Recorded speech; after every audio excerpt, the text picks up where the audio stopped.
All right. Okay. Good evening and a very warm welcome to both our distinguished guests today and to the viewers of the BSc Reboot organized by the Bombay Stock Exchange and ARC Legal. Today's talk is centered on cyber resilience as a key to cybersecurity.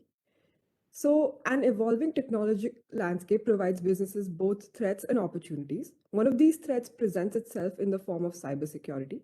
So, historically, businesses have had to deal with cyber attacks in the form of phishing emails, data breaches, unpatched operating systems. However, today the cybersecurity landscape looks much more dangerous. These attacks can now stem in places such as IoT devices. Moreover, attackers are now using sophisticated AI systems to be more efficient. So these attacks are also becoming more pervasive because of the rewards from a successful attack have increased due to an increase in e-commerce and a usage of digital assets such as electronic intellectual property and cryptocurrency. For example, the SolarWinds supply chain cyber attack was a stark reminder to the world about the importance of cybersecurity. So, to understand how the cyber resilience can be a key to cybersecurity, today we have with us Esti Peshin. She is the Vice President and General Manager of the Cyber Division of the Israeli Aerospace Industries. A very warm welcome to you, ma'am. Thank And you. to complete this discussion, we also have with us Ms. Khusbu Jain. Ms. Jain is a practicing advocate before the Supreme Court of India and the founding partner of ARC Legal. She has been helping in capacity building and imparting skills to various government and international institutions in the field of cyber and technology related crime investigations. So a very warm welcome to you, ma'am, as well. Without taking any more time, I would request you to begin this conversation. Thank you so much, Webabi, and Esti. It's a pleasure to share a platform with you. So the topic that we talk about, I mean, let me start with that our nature is inherently designed for resilience, and we believe that it's time for organizations, for enterprises to, take a similar approach where security is concerned, which requires a move from, the posture of cybersecurity to one for the cyber resilience. Now, when we erect virtual walls aimed at thwarting any kind of invasion or every type of invasion, we are working to achieve the untenable goal of cyber certainty. And what is the better approach? I think I would want you to put more light on that. What's the better approach? Also, when we talk about architecting a systems, processes where a cyber resilience is concerned, what exactly are the other aspects which we are looking out for to minimize the impact and potential loss when any kind of event that happens, and to continuously deliver the intended capability no matter what happens. So to put the question, Chris, the question, what are the key challenges in today's world that enterprises or the governments and the people are facing? Okay, thank you so much for this excellent question. So let me start by speaking briefly about the strategic trends that we're seeing today in cybersecurity. So first and foremost, we are seeing more and more state and superpower involvement. So cyber has become a way of nation states to project power. We call it soft power projection. We're seeing an increase in cybercrime, even in countries where the crime level is relatively low. We are seeing more and more cyber attacks on critical infrastructures. Now, if in the past, these attacks on critical infrastructures did not include actual damage, today we are seeing attacks that actually create physical damage. And a good example of this is the attack on the pipeline in the US, which created a situation where people were standing in lines in gas stations and waiting for gas. So it created physical impact. Cyber attack created physical impact. We are seeing large-scale industrial espionage. So essentially, any information that is available online, that is on the network, can be accessed by adversaries. We are seeing influence campaigns. We call this CNI, Computer Network Influence Campaigns. And these campaigns are playing with our minds, with the minds of modern democracies. These campaigns are aimed to change public opinion, to entice public opinion to act in a certain direction that is not necessarily the will of the person who is performing the action. So these influence campaigns are extremely dangerous. In my opinion, they're the most dangerous element in cyber today. And we're seeing the use of publicly available malware by threat actors. So essentially, it's extremely easy to gain hold of malware. Malware is available in the dark web, and to utilize it. Now, there are two trends that have appeared in the past few years and that have become extremely important in the overall picture. The first one is supply chain attacks. So they are not only attacking entities directly, but they are attacking them through supply chain. And a great example of this was the SolarWinds attack, where organizations downloaded a benign patch from the company website.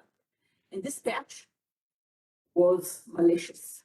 So they didn't download it from a bogus source. They downloaded it from the company, and it was malicious. This is a supply chain attack.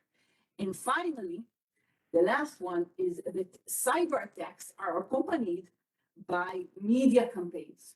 So it may be a very small scale attack. For example, tarnishing a website, changing a website. And then it's accompanied by a media campaign.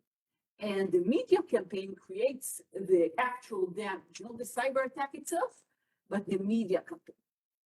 So these are the trends that we are seeing today in cybersecurity. And as you clearly mentioned, today, the way to handle these campaigns is not in the same manner that we used in the past. So in the past, initially, the paradigm was let's build walls.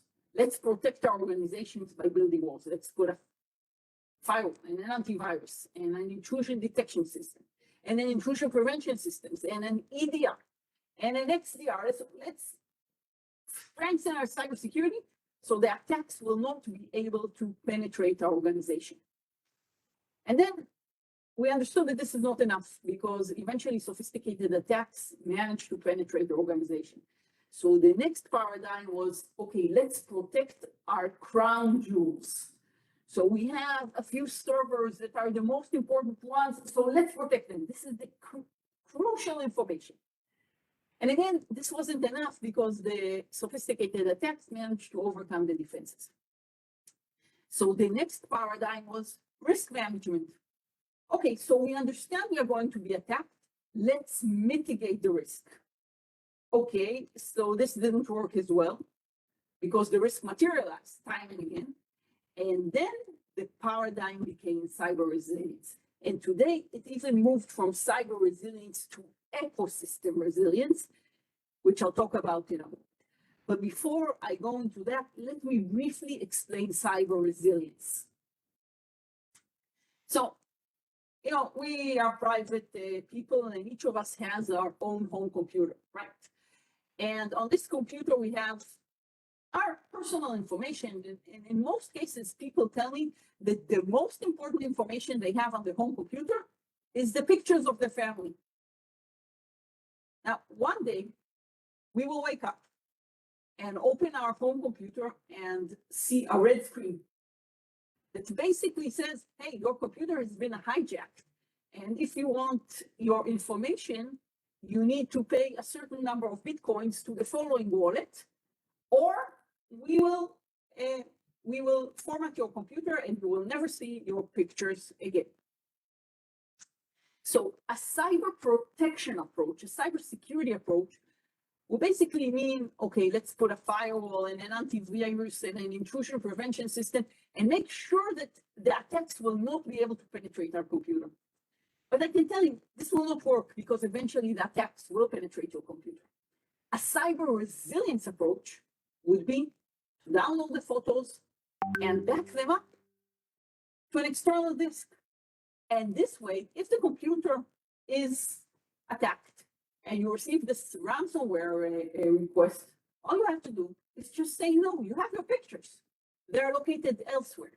So cyber resilience is in essence the ability to quickly recover from a cyber attack that you assume will happen. And today, this is the paradigm. We are talking today about ecosystem cyber resilience, because we need to protect our supply chain as well. But this is the approach that allows us to discard cyber attacks. So even if they happen, we have the solution, and we have the solution readily available.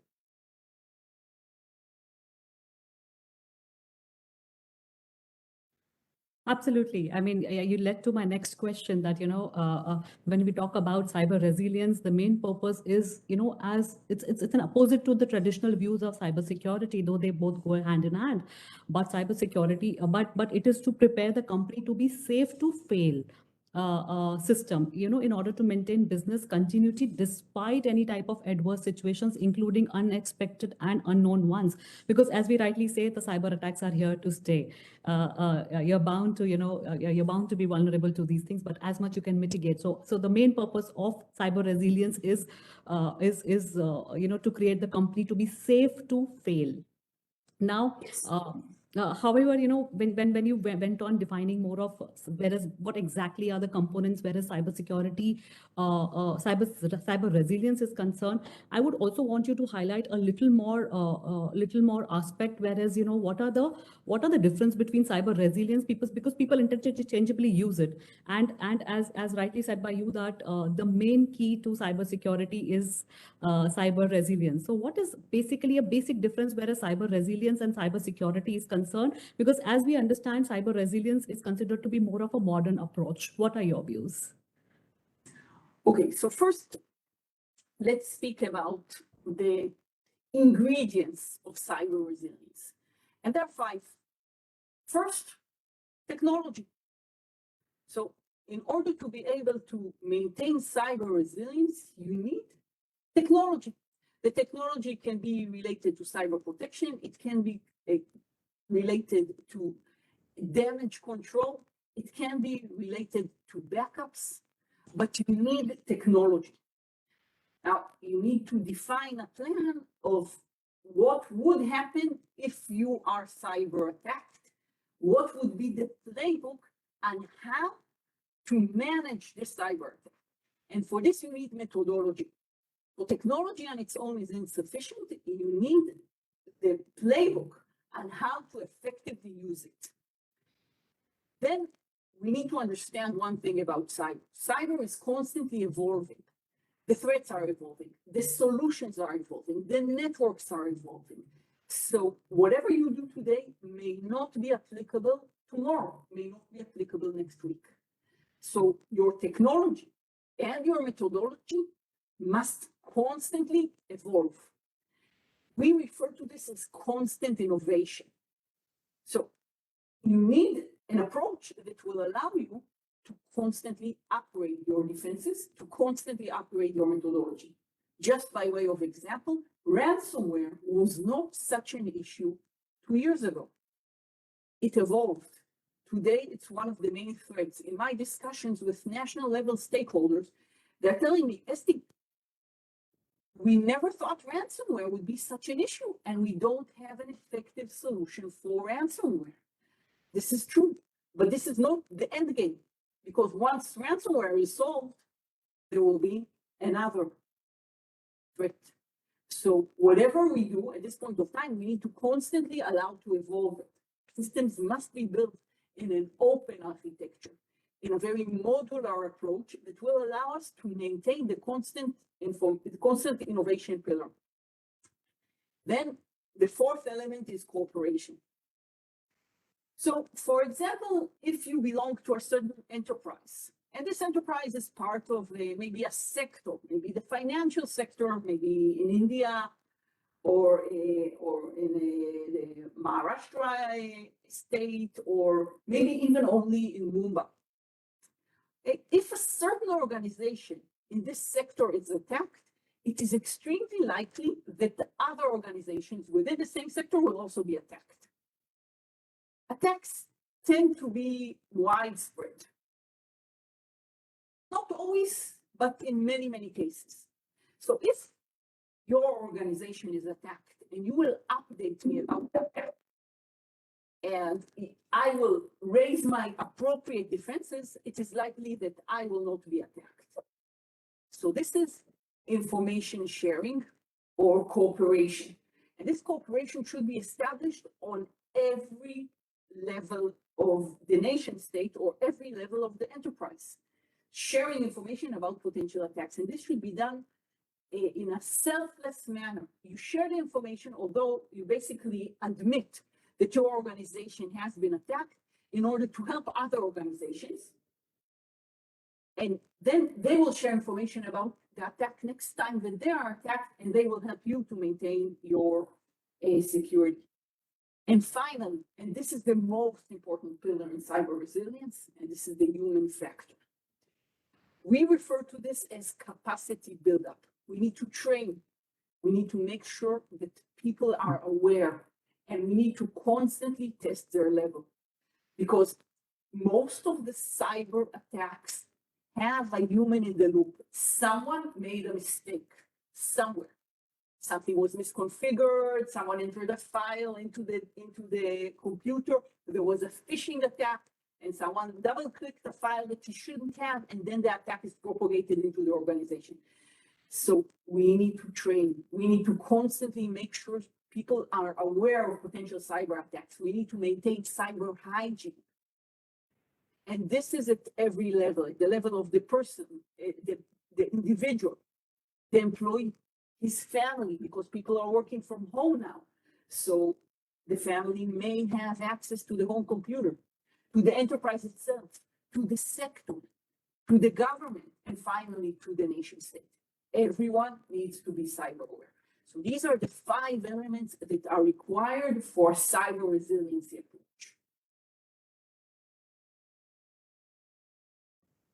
I completely agree with you. And, when you talk about such an importance where a cyber resilience is concerned, but one has to also understand that this cyber resilience is not easy to operationalize, because it's multidimensional. As you rightly said, the 5 components, the concepts that involve such as, training, you were talking about governance, awareness, business continuity management, and other dimensions, which usually, if you'll see enterprises do not have assigned resources to put focus on. And in addition, the cyber resilience also involves the investment in several policies, such as preparing for unknown threats, maintaining business continuity, cooperating with external stakeholders, so on and so forth. That usually is considered, are not exactly considered, whereas, your traditional cybersecurity is concerned. Now, this added policies are complex. There is strategy, there is testing, there is planning, there is coordination, and enterprises usually lack specialized resources to implement them. Now, getting to the next question, when you were talking about humans are the weakest links. So coming on the path that when we talk about digital leadership or achieving a next generation ecosystem, which requires, I think, 4 elements to be looked upon. What are your views on digital leadership in achieving the next generation ecosystem? So digital leadership is a very broad area, but I will mention some elements that are crucial. First and foremost, executive involvement. So organizations that would like to achieve digital leadership must have executive involvement from the board level to the executive management level to the senior management level and to the entire cadre of managers within the organization. So this is a very, very crucial element. Number 2, we need the enablement process. I'm going to say the technology, but it doesn't necessarily have to be a technological approach that will allow to achieve this collaboration and this digital leadership within the organization.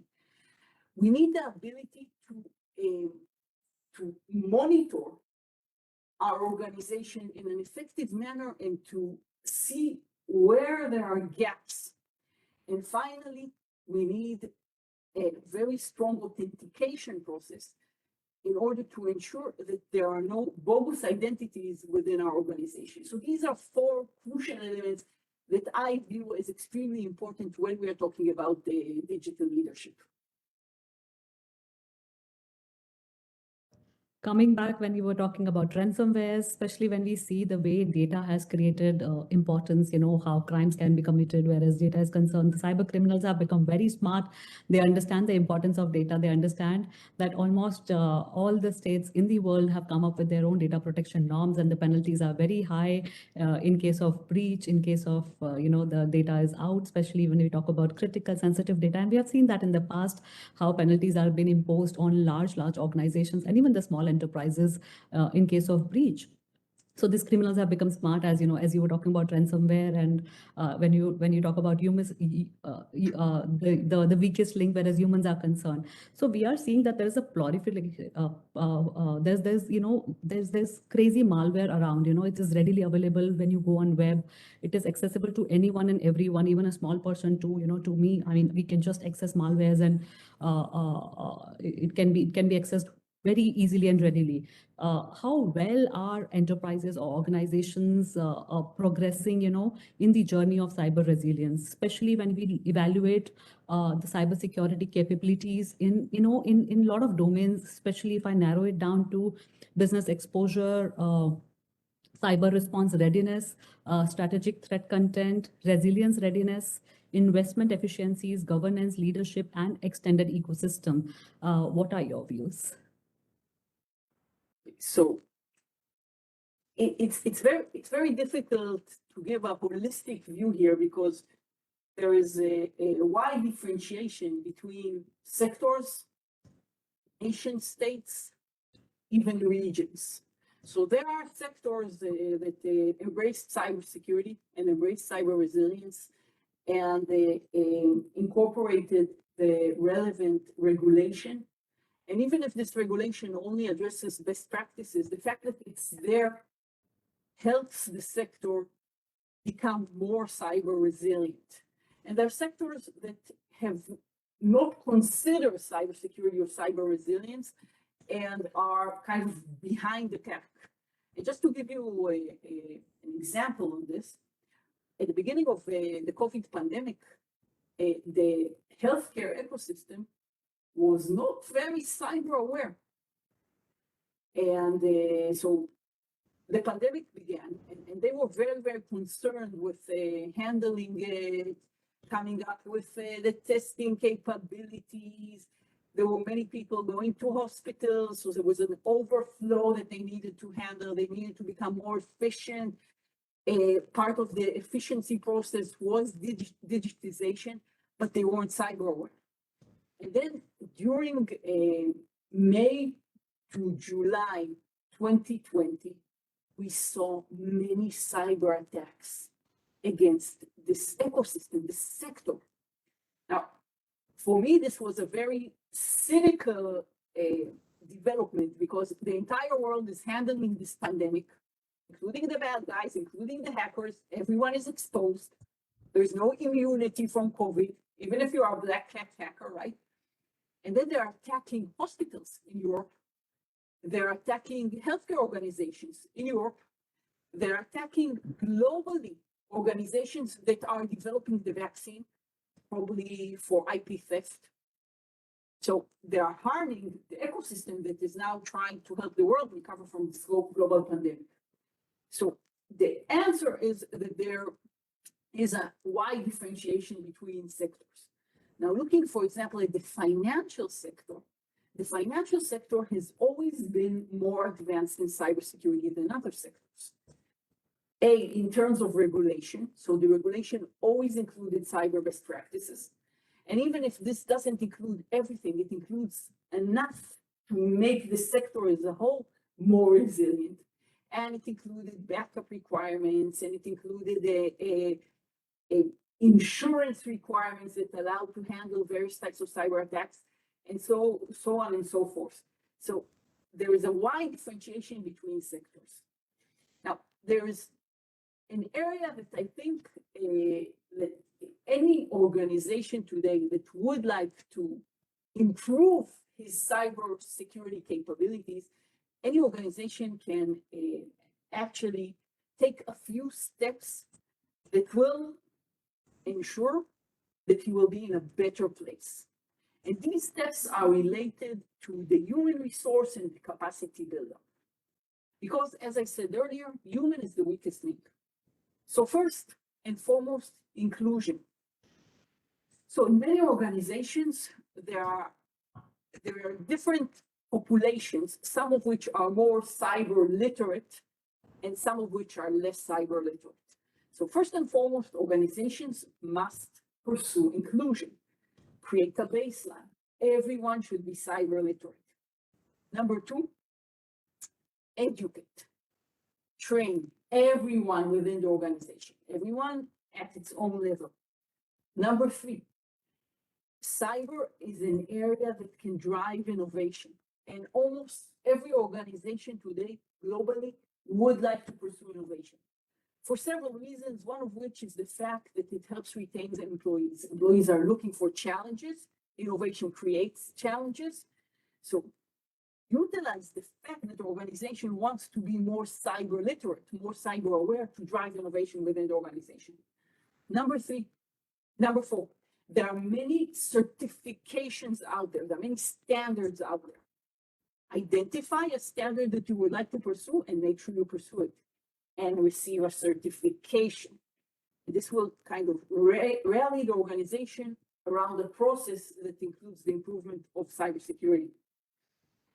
And finally, ensure that the workplace as a whole is cyber friendly. And just to give you an example for this, okay, let's talk briefly about passwords. So you may know the most common password in the world is password. I mean, many people think it's 1, 2, 3, 4, 5, 6, 7, 8, 9, 0. No, it's password. So people are choosing a password and then they can come up with something that works and say, password, why not? Okay, so this is something that can be prevented in a technological manner in every organization. So you can enforce good practice password selection. I mean, if you choose a word, well, it should be discarded. This password should not be accepted. And today, most organizations, you don't have these mechanisms. And this is something that can tremendously help the organization. Because one way that the bad guys enter organizations is by using these common practice passwords. They find your username and then they use these common passwords. They use password, 1, 2, 3, 4, 5, 6, 7, 8, 9, 0, 1 to 8, 0 to 1, etc. So enforce a good password policy. And this again creates awareness. So it's kind of a cycle that drives itself and creates a more cyber aware organization.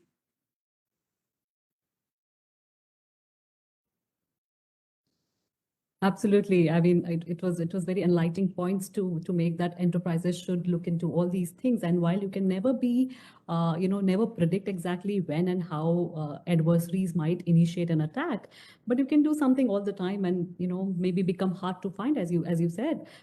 If you're hard to find, you'll be hard to attack, and you would be hard to damage. So in short, be resilient, design the system so that even if adversaries succeed, you can minimize the damage of their success and ensure continued operations, as you were talking about, that have entire fire drill. I mean, if breach happens, what exactly should be the immediate actions, and what are the key people who would be involved? And to close, I would say that absolute security is absolutely impossible. Our nature was designed with recognition that things can and inevitably will go wrong, and that's equally true where security incidents are concerned. So the best is for all the enterprises, company, people, especially when we talk about work from home, or as you were putting that our office computers have become home computers, PlayStations for kids, to keep security, to keep your enterprise cyber resilient. Might have 1 minute of closing from you, and we can end the discussion.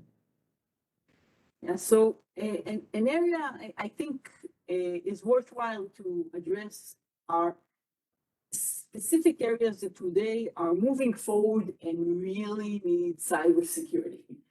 So first and foremost, supply chain. So if any of the wide audience here are entrepreneurs and are engaged in developing cyber solutions. This is an area you may want to pursue, supply chain protection. And by the way, if you are pursuing this area, please do find me and let me know about your solution. We may want to collaborate. Another area which you mentioned earlier, 5G and IoT. So the fifth generation is will enable many things that weren't possible in the past, because 5G allows things to talk to things. So IoT will become significantly wider, and the security solutions must evolve accordingly. So security must protect things from things that are connected through 5G. Then we have smart mobility. So in Israel, at least, there is a huge trend of smart mobility to fleet management, transportation management, a public transportation that is managed through IT systems, and finally autonomous vehicles. So this is an area that is under secure, not secure enough. Again, entrepreneurs out there, this is an area you may want to pursue. And finally, smart cities. Our cities today are governed by IT systems. Again, many, many challenges out there. And I urge each and every one of you who is considering your next venture in cyber to pursue these areas. They are extremely challenging. They are extremely lucrative. And again, do look me up if you are pursuing these areas. We would be happy to collaborate. So if you're entering into any of these space, need any kind of guidance, Esti is your to-go place. It was lovely conversation with you. Very insightful. I think no better person would have been there to enlighten whereas cyber resilience, cyber security, enterprises to be ready, whereas adversaries are concerned. So I think it was wonderful. Thank you so much. Thank you so much. It's been a pleasure talking to you. Same here. Hi, so just to conclude, thank you so much both for being here. It was a wonderful talk. From what I've learned, cyber attacks can not only have virtual impacts, but they also do have physical impact. Currently, the globe is witnessing majorly two trends in forms of supply chain attacks and cyber attacks. And in order to truly enforce cyber resilience, it is important to look at the 5 ingredients of resilience, including technology, methodology, constant innovation, cooperation, and capacity building. Moreover, organizations need to ensure that everyone is cyber literate and that the workplace is cyber friendly. And like Esti Madam concluded, supply chains, IoT devices, 5G, smart mobility, and smart cities. These are the 5 areas that need the most focused security management today. So yes, thank you both for being here. It was a wonderful talk. Thank you. Thank you so much. Bye-bye from Israel.